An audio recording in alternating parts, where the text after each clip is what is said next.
এক সবুজ বনে হঠাৎ করেই এক রহস্যময় পরিবর্তন দেখা গেল একদিন।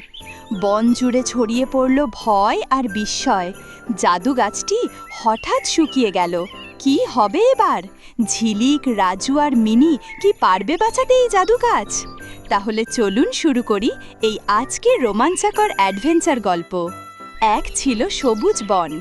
সে বনে ছিল রঙিন ফুলের ছড়াছড়ি, পাখির কিচিরমিচির গান, আর ছিল এক আশ্চর্য গাছ, জাদু ফল গাছ। এই গাছের ফল ছিল চকচকে, মিষ্টি আর খুব সুস্বাদু। সব প্রাণী সেই ফল খেয়ে হাসি খুশিতে দিন কাটাতো।